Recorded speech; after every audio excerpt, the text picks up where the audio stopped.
والحمد لله والحمد لله والحمد لله والحمد لله والحمد لله والحمد لله والحمد لله والحمد لله والحمد لله والحمد لله والحمد لله والحمد لله والحمد لله والحمد لله والحمد لله والحمد لله والحمد لله والحمد لله. الأجهزة الأمنية طبعا اللي هي خالي وعمي وأبوي كلهم تاج على راسنا وهم فخر المجتمع أساسا. ويعني عينان لا تمسهم النار، عين بكت من خشية الله وعين باتت تحرس في سبيل الله. يعني الحمد لله رب العالمين على هالنعمة الموجودة، وأنا بشكر رجال الأمن واحد واحد. أنا شخصيا أتمنى والله لو ألتقي صاحب الجلالة، وأنت لو حالفك الحظ والتقيت فيه شو رح تحكي له؟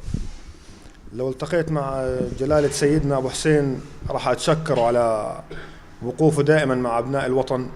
إحنا الشعب الواحد اللي ما بتفرقنا أي فتنة، بفضل توجيهاته وبفضل إنه دائما هو تاج على راسنا.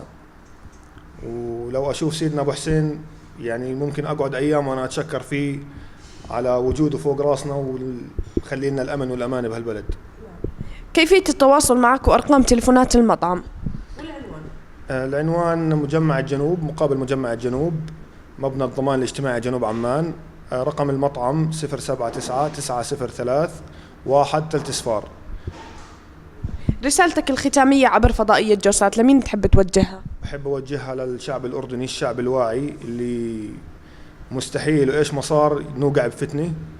الله يخلي لنا هالبلد ويخلي لنا الأمن والأمان، ويضل شعبنا واعي وشعبنا فتح، وربنا يخلي لنا الأجهزة الأمنية وسيدنا أبو حسين. ارفع رأسك أنت أردني، هذا ما قاله جلالة الملك حفظه الله ورعاه.